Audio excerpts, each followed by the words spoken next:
नमस्कार दोस्तों। आज की हमारी घटना की शुरुआत राजस्थान के ज़िला उदयपुर से है। उदयपुर में एक कोचला नाम का गांव पड़ता है। इस गांव का रहने वाला होता है प्रताप सिंह। प्रताप सिंह एक पटवारी होता है। पटवारी पद पे रहते हुए प्रताप सिंह ने खूब पैसे कमाए हैं। प्रताप सिंह इस गांव के गरीब लोगों से रिश्वत लेने का काम भी किया करता था, जिसकी वजह से गांव के गरीब लोग प्रताप सिंह से बहुत परेशान थे। यहाँ तक कि गांव के लोग इसके सामने बोलने की हिम्मत भी नहीं रखते थे। ये एक ऐसा पटवारी था, इन गरीब लोगों की बहू बेटियों पे भी गंदी व गलत नज़र रखता था। प्रताप सिंह पटवारी की पहुंच ऊपर तक थी। प्रताप सिंह के परिवार में उसकी एक पुत्र वधू होती है, जिसका नाम रीटा देवी होता है। रीटा देवी देखने में बहुत ही खूबसूरत और जवान महिला होती है। रीटा देवी के पति अनिल कुमार की लंबी बीमारी के कारण मौत हो चुकी थी, जिसकी वजह से रीटा देवी अब विधवा हो चुकी थी। अब प्रताप सिंह के परिवार में उसकी एक इकलौती पोती भी होती है, जिसका नाम पूजा होता है। पूजा 12वीं कक्षा की पढ़ाई किया करती थी। पूजा हर रोज़ सुबह करीब 8 बजे के आसपास अपने स्कूल जाया करती थी और शाम के 3 बजे के आसपास घर वापस आ जाया करती थी। इसके बाद पूजा अपना घर का कामकाज किया करती थी और अपनी पढ़ाई किया करती थी।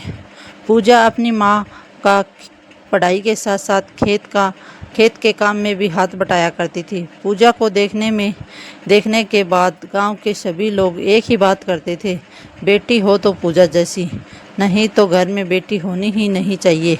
लेकिन अब जो पटवारी प्रताप सिंह होता है, वह गांव में 3 बड़ी बड़ी घटनाओं का अंजाम देने वाला होता है, जिसकी गूंज पूरे ज़िले में गूंजने वाली होती है।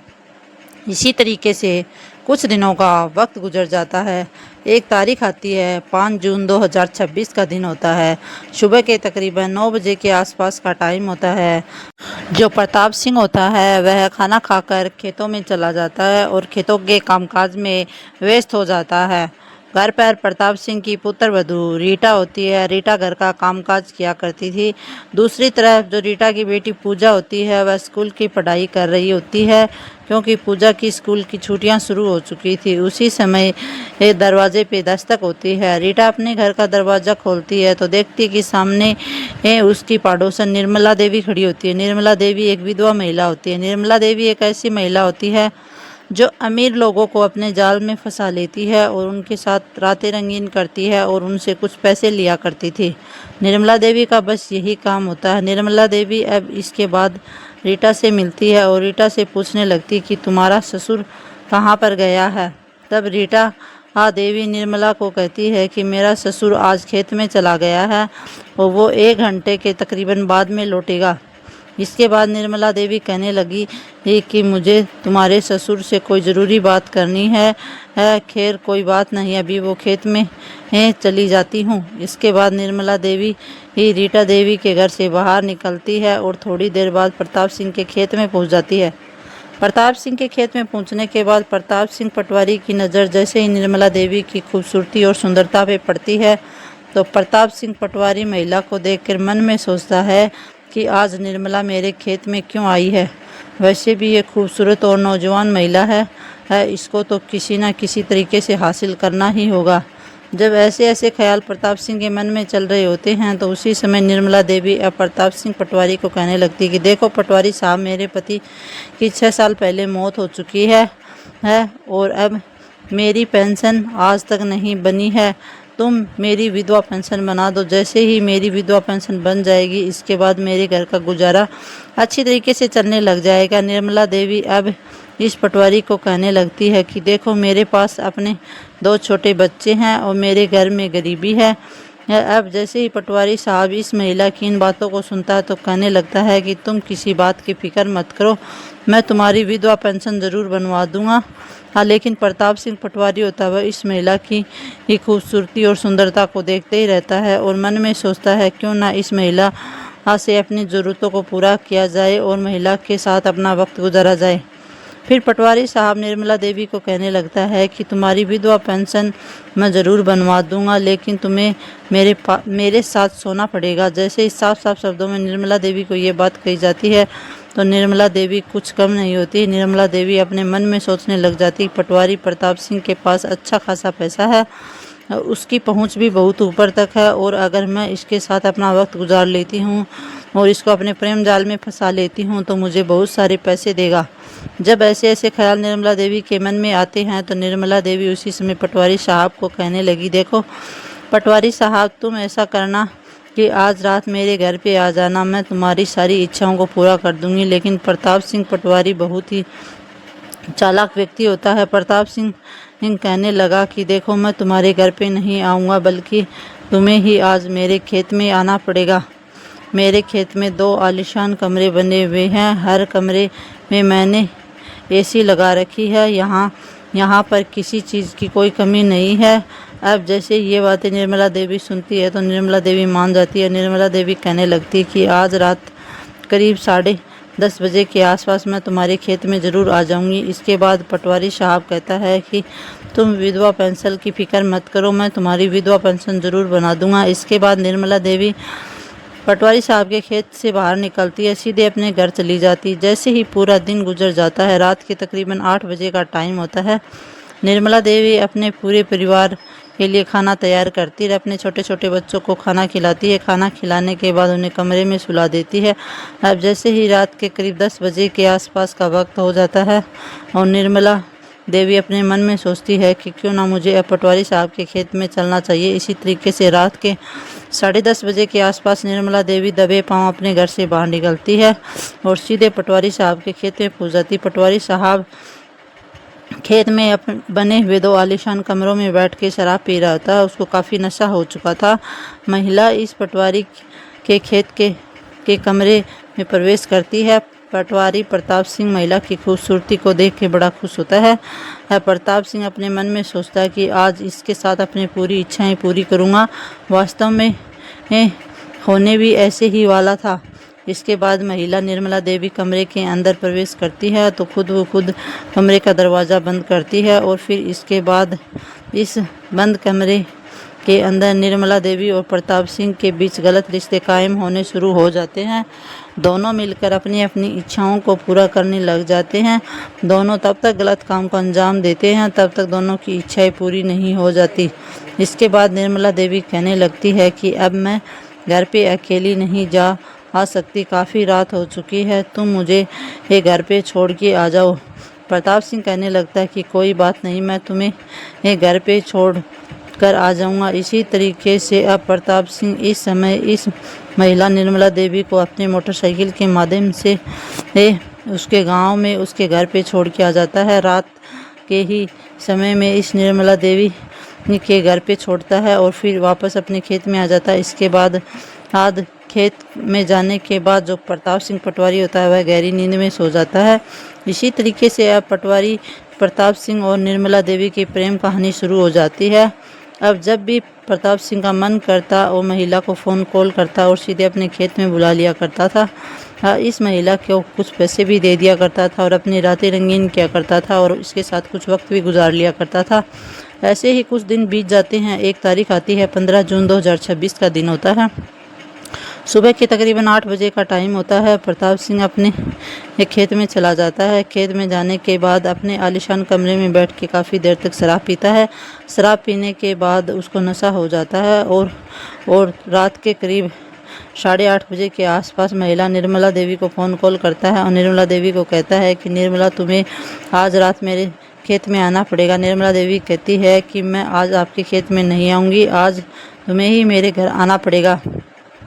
अब जैसे ये बात प्रताप सिंह सुनता है तो प्रताप सिंह कहने लगता है, अगर ऐसी बात है तो मैं तुम्हारे घर पे आ जाता हूँ। इसी तरीके से रात के तकरीबन 10 बजे का टाइम होता है। प्रताप सिंह अपने मोटरसाइकिल के माध्यम से गांव में निर्मला देवी के घर पे आ जाता है और निर्मला देवी को आवाज़ लगाई जाती है। निर्मला देवी अपना दरवाज़ा खोलती है तो देखती है कि सामने पटवारी प्रताप सिंह खड़ा होता है। निर्मला देवी ही प्रताप सिंह को घर के अंदर ले लेती है और घर का मेन दरवाज़ा बंद कर देती है। फिर दोनों के रजामंदी से गलत रिश्ते कायम होते हैं। दोनों अपना काम ख़त्म करने के बाद प्रताप सिंह पटवारी तकरीबन 11 बजे के आसपास घर से बाहर निकलता है।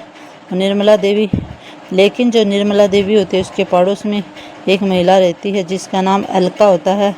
अलका इस प्रताप सिंह पटवारी को घर के बाहर निकलते हुए देख लेती है। अलका जैसे ही पटवारी साहब को घर से बाहर निकलते हुए देखती है तो मन में सोचती कि पटवारी इस विधवा महिला निर्मला देवी के घर पे क्यों आया है। जरूर इसके साथ कुछ गलत व रातें रंगीन करने ही आया होगा। अलका देवी जैसे तैसे करके पूरी रात गुजारती है और अगला दिन होता है। सुबह के तकरीबन 9 बजे का टाइम होता है। अलका देवी उसी समय प्रताप सिंह के घर पे चली जाती है।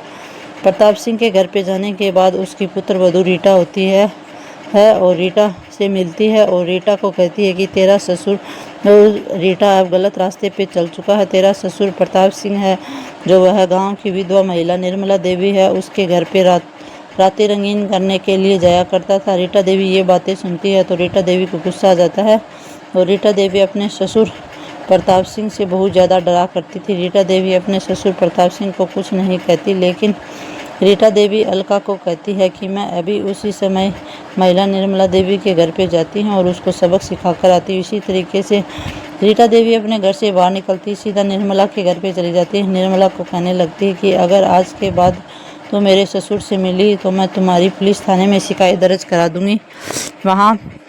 ऐसा कहने के बाद निर्मला देवी जो काफ़ी डर जाती है और निर्मला देवी कहने लगती है कि मैं तेरे ससुर के पास नहीं जाती हूँ बल्कि तेरा ससुर मेरे घर पे आता है, मुझे पैसे देता है और मेरे साथ वक्त गुजारता है, इसमें कोई बुराई नहीं है। लेकिन रीटा देवी अब उसको धमकियाँ देती है और कहती है कि अगर तूने यह काम बंद नहीं किया तो मैं तुम्हारी पुलिस थाने में शिकायत दर्ज कराऊंगी। इसके बाद पड़ोसी जन बीच बचाव करने के लिए वहां पर इकट्ठे हो गए और निर्मला देवी और रीटा के बीच झगड़ा काफ़ी बढ़ता जा रहा था। लेकिन रीटा देवी और निर्मला के बीच बचाव करने के लिए पड़ोस के कुछ लोग वहां पर आ गए थे और उसका ससुर गलत रास्ते पे चल पड़ा। ये बात रीटा देवी पड़ोस के लोगों को बताती है और फिर रीटा देवी कहती है मैं भी अपने ससुर को भी समझाऊंगी। लेकिन जैसे रीटा देवी होती वह अपने ससुर से बहुत ज़्यादा डरती थी। लेकिन अब ससुर प्रताप सिंह होता है वह एक बहुत बड़ी घटना को अंजाम देने वाला होता है। जैसे ही रात के 8 बजे के आसपास का टाइम होता है, प्रताप सिंह अपने खेत से अपने घर पे आता है। घर पे आने के बाद खाना खाने के बाद उसी समय घर से बाहर निकलता है, सीधा निर्मला देवी के घर पे चला जाता है। निर्मला देवी को कहने लगता है कि निर्मला मैं तुम्हारे साथ वक्त गुजारने के लिए आया हूँ। निर्मला देवी कहती है कि आज तुम्हारी बहू मेरे घर पे आई थी और मुझे धमकियाँ दे के गई थी। अगर मैंने तुमसे मिलना बंद नहीं किया तो वह मेरी पुलिस थाने में शिकायत कर देगी। अब जैसे ही प्रताप सिंह ये बातें सुनता तो बड़ा गुस्सा हो जाता है। प्रताप सिंह कहने लगता है कि निर्मला तुम किसी बात की चिंता मत करो, ये सब मैं अपने आप संभाल लूँगा। इसके बाद प्रताप सिंह निर्मला के घर में प्रवेश करता है, निर्मला को साथ अपनी रातें रंगीन करता है। रातें रंगीन करने के बाद वह खेत में जाकर गहरी नींद में सो जाता है। प्रताप सिंह अब निर्मला से मिलना जुलना बिल्कुल भी नहीं छोड़ता। लेकिन प्रताप सिंह अब अपनी बहू रीटा के साथ भी बहुत बड़े कांड करने वाला होता है।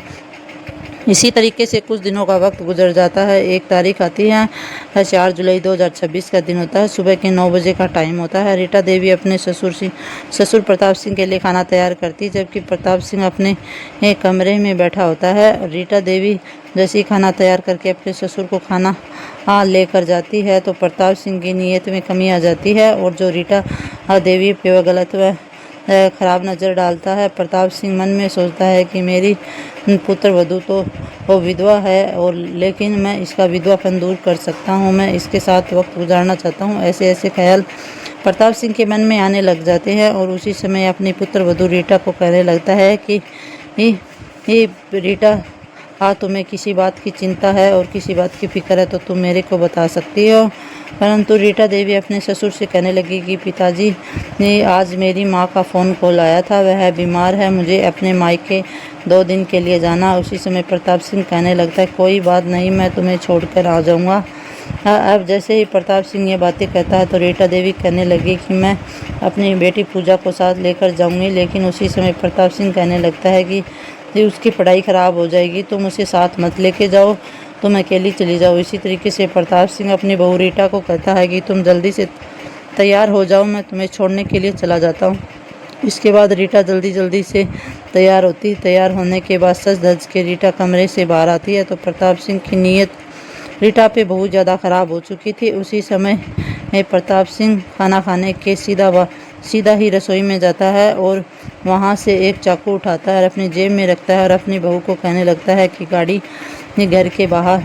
गाड़ी घर से बाहर निकालो, और निकालता है और फिर तुम्हें मैं छोड़ने के लिए तुम्हारे मायके जाता हूँ। इसके बाद इसी तरीके से थोड़ा वक्त गुजरता है। इसके बाद रीटा देवी अपने ससुर के साथ गाड़ी में बैठकर घर से बाहर चली जाती है और 5-6 किलोमीटर का सफ़र तय करने के बाद एक सुनसान इलाका आता है। सुनसान इलाके को देख के प्रताप सिंह की नीयत बहुत ज़्यादा ख़राब हो चुकी है। प्रताप सिंह अपने मन में सोचने लगता है, इतना सुनसान इलाका है यहाँ पे कोई भी व्यक्ति नहीं है और उसी समय गाड़ी रोक देता है। गाड़ी रोकने के बाद वो सीधा जो अपने जेब से चाकू बाहर निकालता है और फिर जो प्रताप सिंह पटवारी होता है वह अपनी बहू रीटा के गर्दन पे रख देता है। फिर रीटा को बहुत सारी धमकियाँ देता है और कहने लगता है कि रीटा, अगर तुमने चीखने और चिल्लाने की कोशिश की तो मैं तुम्हारा यहीं पे गला काट दूंगा। फिर उसकी बहू रीटा देवी होती है, वह बहुत ज़्यादा घबरा जाती है। लेकिन प्रताप सिंह होता है उसका ज़मीर मर चुका होता है, उसकी नीयत बहुत ज़्यादा ख़राब हो चुकी है और वह अपनी पुत्र वधू के ऊपर बहुत ही ज़्यादा गलत व गंदी नज़र डालता है। फिर जो प्रताप सिंह होता है अपनी बहू रीटा को बहुत ज़्यादा डराता है, धमकाता है और कहता है कि यह बात किसी को मत बताना। जिस दिन तुमने एक बात किसी को बताई तो मैं तुम्हें जान से मार दूंगा, जान से मरने के बाद वहाँ खेत में दफना दूंगा। ऐसी धमकियाँ रीटा को दी जाती है। रीटा काफ़ी डर जाती है। यह सारा काम ख़त्म करने के बाद प्रताप सिंह अपनी बहू रीटा देवी को छोड़ने के लिए उसके मायके चला जाता है। मायके में छोड़ने के बाद उसी समय गाड़ी लेकर गांव में वापस आ जाता है। लेकिन दूसरी तरफ रीटा इस बात के बारे में नहीं जानती कि ये अपने परिवार वालों को बताती हूँ या न बताऊँ, ना ही किसी तीसरे पड़ोसी को बताती। इसी तरीके से महिला काफ़ी डर जाती है और अपने ससुर को कुछ भी नहीं कहती है। ऐसे बातें सोचने लगती है और रीटा चुप हो जाती है। रीटा नहीं जानती थी आगे चल के उसका ससुर प्रताप सिंह कितने बड़े बड़े कांड करने वाला होता है। आखिरकार अगला दिन होता है, सुबह के 8 बजे का टाइम होता है। प्रताप सिंह अपनी सगी पोती पूजा के कमरे में जाता है और पूजा अपनी पढ़ाई कर रही होती है, क्योंकि पूजा को आज स्कूल में जाना होता है। पूजा अपने स्कूल के लिए तैयार होती है।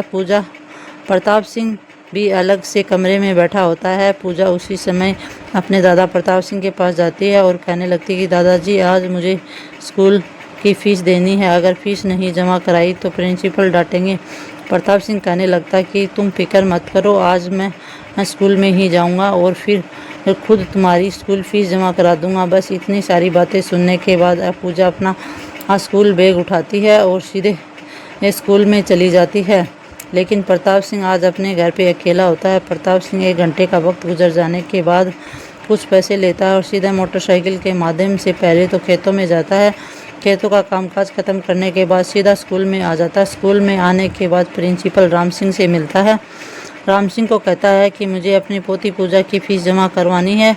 इसके बाद प्रताप सिंह स्कूल फ़ीस जमा कराता है। स्कूल फ़ीस जमा कराने के बाद प्रिंसिपल को कहता है कि मैं अपनी पोती पूजा को घर पर ले जाना चाहता हूं, क्योंकि आज मेरी पुत्र वधू अपने मायके गई है। घर पे कामकाज काफ़ी ही पड़ा है। प्रिंसिपल कहता है कोई बात नहीं, तुम्हारी पोती तुम ले जा सकते हो। इसी तरीके से प्रताप सिंह अपनी पोती पूजा को लेकर घर पे आ जाता है।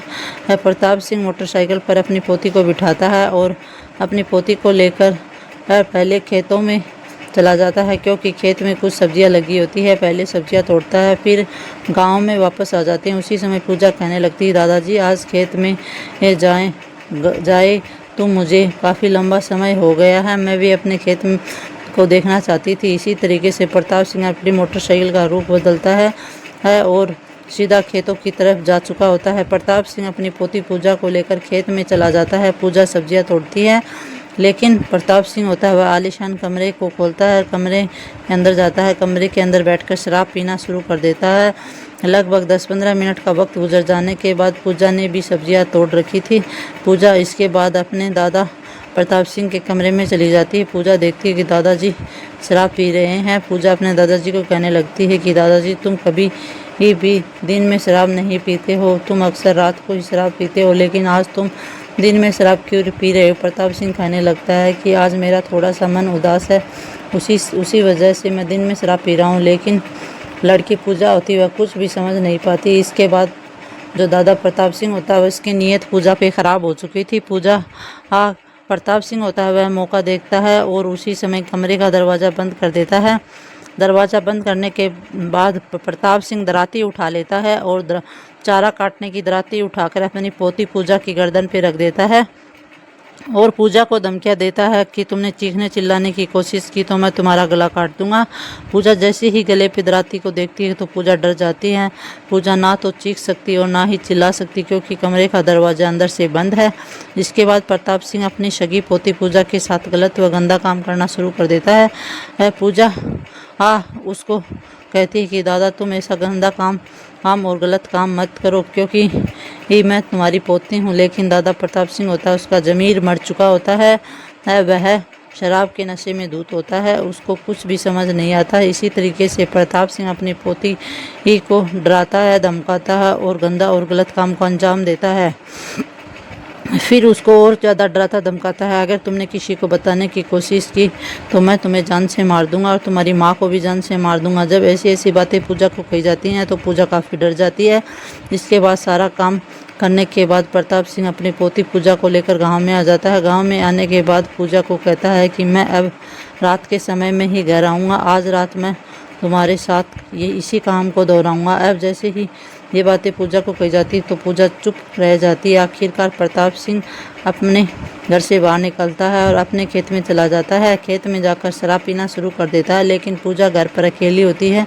पूजा उसी समय अपना मोबाइल फ़ोन उठाती रहे, अपनी माँ रीटा के पास फ़ोन कॉल करती रहे। अपनी माँ रीटा को कहती है कि माँ तुम जल्दी इसे गाँव में आ जाओ, मेरे साथ बहुत गलत हुआ है। रीटा पूछने लगी कि ऐसा क्या हुआ। इसके बाद पूजा अपनी माँ रीटा को बीती हुई पूरी कहानी बताती है और उसकी माँ रीटा को बता देती है। पूजा कहती है कि दादा ने मेरे साथ बहुत गंदा काम किया। रीटा जैसे ही अपनी बेटी पूजा की बात सुनती है तो पैरों तले ज़मीन खिसक जाती है। उसी समय रीटा गाड़ी किराए पे करती है और सीधे गाड़ी किराए पे करने के तकरीबन 1 घंटे बाद अपने गांव पहुंच जाती है।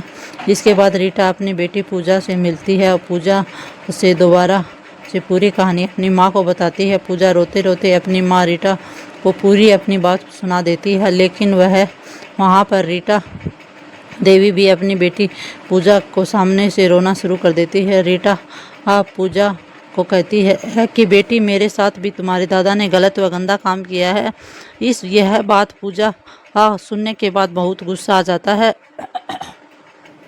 पूजा कहने लगती कि माँ चलो पुलिस स्टेशन चलते हैं। लेकिन रीटा कहने लगती है कि पुलिस स्टेशन जाने का कोई फ़ायदा नहीं, तेरे दादा की पहुँच ऊपर तक है, उसके पास पैसे और पावर दोनों है, वह पैसे और पावर के बल पे वह छूट जाएगा। लेकिन पूजा एक बहादुर लड़की होती है। पूजा अपने मन में ठान चुकी होती है कि उसके दादा को जान से मारना पड़ेगा।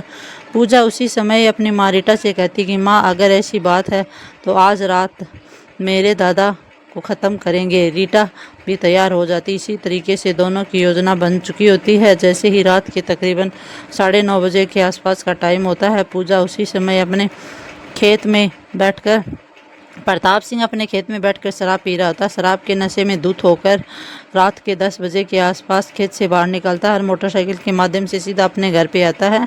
घर के दरवाजे पे दस्तक दी जाती है। उसी समय रीटा देवी दरवाज़ा खोलती है।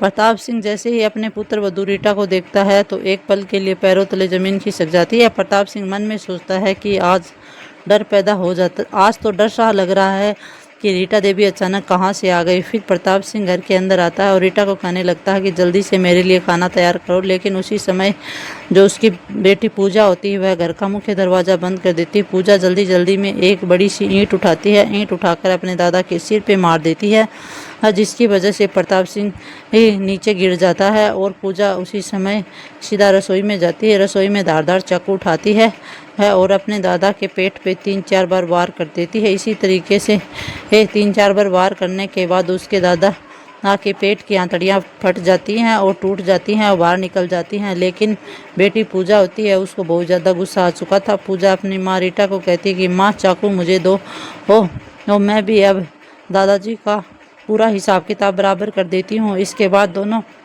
माँ बेटियां मिलकर प्रताप सिंह का गला भी काट देती हैं और इस पूरे हत्याकांड को अंजाम देती हैं। फिर खुद ब खुद पुलिस स्टेशन में फ़ोन कॉल करती। तकरीबन 1 घंटे बाद पुलिस वहां पर पहुंचती है और पुलिस देखती है तो प्रताप सिंह की लाश घर के अंदर पड़ी होती है और उसका सर धड़ से अलग हुआ है। इसके बाद पुलिस प्रताप सिंह का शव को कब्जे में करती है और लाश को पोस्टमार्टम के लिए भेज देती है। पुलिस मौके पर ही रीटा देवी और उसकी बेटी पूजा को गिरफ्तार कर लेती है। इसके बाद दोनों को पुलिस स्टेशन ले जाती है। अब रीटा और पूजा से पूछताछ की जाती है। रीटा और पूजा अपनी बीती हुई पूरी कहानी पुलिस के सामने रखती है। अब जैसे ही पुलिस वाले कहानी सुनते हैं तो पुलिस वालों के पैरों तले ज़मीन खिसक जाती है, लेकिन पुलिस मजबूर होकर माँ बेटी के खिलाफ कानूनी कार्रवाई तय करती है।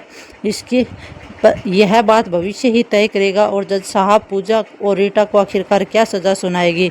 तो दोस्तों, ये घटनाक्रम सुनाने का मेरा उद्देश्य किसी के भावनाओं को ठेस पहुंचाना नहीं है, न ही किसी के दिल को आहत करना है, बल्कि आप लोगों को सचेत करना है, जागरूक करना है, आप लोगों को सावधान करना है। तो दोस्तों, फिर मिलेंगे एक और नई घटनाक्रम के साथ। तब तक दोस्तों अपना और अपने परिवार का ख्याल रखना। राधे राधे दोस्तों। जय हिंद, जय भारत, वंदे मातरम।